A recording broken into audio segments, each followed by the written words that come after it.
کو سلامونه کوم. علم خان شرپوست تاسو په خدمت کې حاضر دی. کتونکو نن چې زه کوم موضوع باندې خبرې اترې کوم، همیشه کوشش کوم چې زموږ په دې سیمه کې امن وي، خوشحالي وي. چېرته چې خو داسې یو پروګرام له زه تللی یم او هغه پروګرام کې ما کتلی دي چې د دې نه انتشار جوړیږي، نو ما پکې د روغې جوړې کوشش کړی دی، د امن کوشش مې کړی دی. هغه ځای کې بیا ما لالچ ختم کړی دی، یعنی لالچ دا چې یاره دی کې به زما له 100 روپۍ ګټه وي، پریس کانفرنس پیدا وي، خو ما پکې دا کوشش کړی چې دا مسله مخې ته لاړ نه شي. ګرانو کتونکو څه موده وړاندې دغه شانتې یو پریس کانفرنس شو، او پریس کانفرنس چې کوم دی نو د دې وردګ علاقې طرف ته شو، او هغې کې ما هغه ټیم کې هم خبره کړې چې یاره د دې ځمکې تاسو سره ثبوتونه شته دي یا نشته دي، او خو ثبوتونه د سره نه وي نو بیا به د هغې په تناسب کې تاسو څه کوئ، نو هغې وی چې موږ به دا ځمکه پرېږدو. بهرحال چې کله پریس کانفرنس شو نو په هغې کې مخالف و چې کوم دی، نو ما سره بیا رابطې کولې، او هغې وی چې ګور تاسو یک طرفه کار کړی، دا کړی. ما ورته چې صاحبه پریس کانفرنس د هر چا حق دی او خپله خبره کولی شو، ما پکې یو کوشش کوو، او په دغه کې سلطان خان هغه پکې ډېر بھرپور کوشش وکړو، سابقه وزیر قانون چې دا خبره د جوړ توړ ته طرف ته راشي.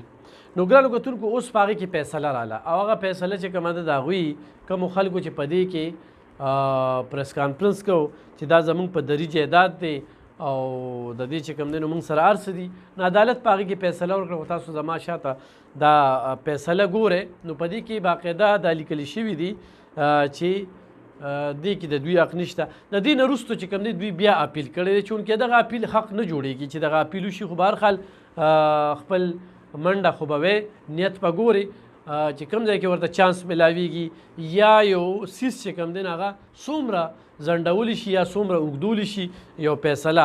نو په دې باندې مې تاسو سره خبره کوله چې دا ځمکه چې کومه ده ما ته هغه ټیم کې چې کالونه کېدله، خو دا فیصله زما نه په مخې ته په واټساپ کې تېره شوې ده. دا پروګرام چې زه کوم نو دا زه د چا په ایما باندې یا په څه طریقه باندې کلم نه کول غواړم، خو زه هسې دې خلکو ته دا ویل غواړم چې دا ځمکې زموږ نه پاتې دي، چونکې ځمکې ګرانې شوې نو لالچ هم زیات شو. په یو مرله باندې، په دوه مرلې باندې خلکو ډز ډوز شروع کړی دی او یو بل پې اولي.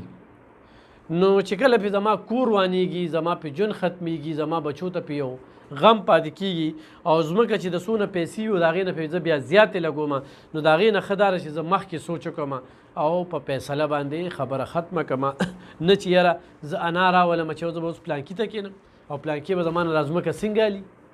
نو دلته قبضه مافیا هم ډېره زیاته ده، د هغې نه انکار نشته دی. په ادیرو باندې هم قبضې وشولې، په نورو ځایونو باندې هم قبضې وشولې، چې د چا زور دی د هغه سرکار دی، د دغې خبرې نه انکار نشته چې دا سیسټم زموږ په دې سیمه کې روان دی. خو څو پورې چې دغه ځمکې ذکر کوم، شارق خان د رزړو نوم هم راته په دې خبرو کې رایاد شو چې دا شارق خان او د هغوی جایداد دی، یعنی هغوی ورسره په دې کې چې کومه دغه وه فیصله وه، نو هغه فیصله چې کومه ده هغه مخې ته راغلې ده. نو صرف په دې فیصله مې ذکر کوو.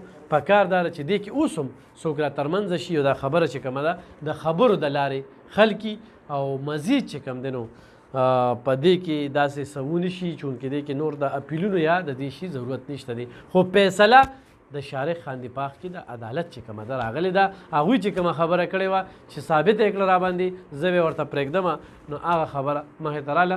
نو زما هم حق جوړېده چې په دې باندې خبرې اترې وکړم. کیدای شي په دې باندې هغه ملګري خفه کېږي، خو زه د فیصلې په تناظر کې خبرې اترې کوم چې داسې یو خبر راغلی وه او ما داسې یو خبره کړې وه. ما یو تپوس کړو، په تپوس په جواب کې هغوی ماله دا جواب راکړو چې بلکل داسې وي، نو داسې به زه کوم. نو دا د وردګې د ځمکې چې کومه لانجه وه، دا مې په هغې څو خبرې تاسو سره شریکولې. ډېره مننه.